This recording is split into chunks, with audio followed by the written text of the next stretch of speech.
Merci. La seconde partie de notre témoignage porte sur la capacité des sciences humaines et sociales à renouveler l'abord des enjeux de transition énergétique.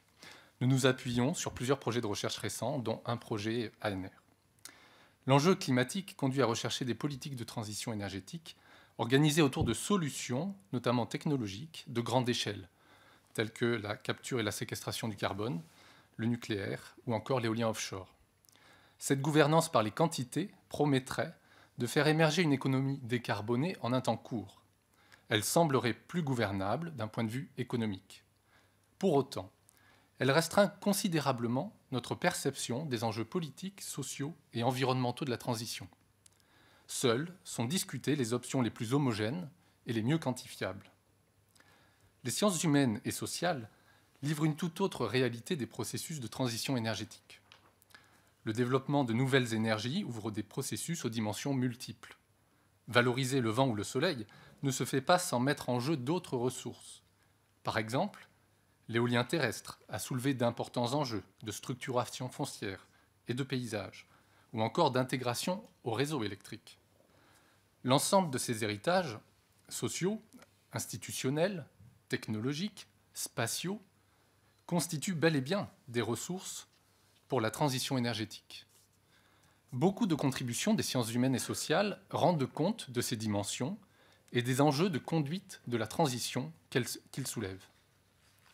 Elles montrent aussi que si l'on réduit cette dernière, la transition, à des dimensions trop exclusives, elle peut susciter paradoxalement de nouveaux blocages et conduire à tuer les gisements, notamment renouvelables, à partir desquels les sociétés pensent résoudre le nœud climat-énergie. Les sciences humaines et sociales ne s'en tiennent pas au constat. Elles apportent une vision renouvelée de la technologie en la décrivant comme un assemblage ouvert, social et technique, composé d'entités multiples, parfois instables et changeantes. Cette perspective permet de prendre en compte les dimensions sociales et environnementales des processus de transition.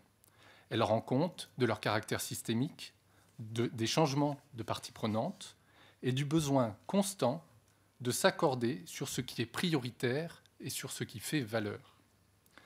Cela n'est pas contradictoire avec l'agenda stratégique, mais appelle à en moduler l'exercice, de manière à garder, pourrait-on dire, les futurs ouverts et à favoriser une diversité de réponses à l'enjeu climat-énergie.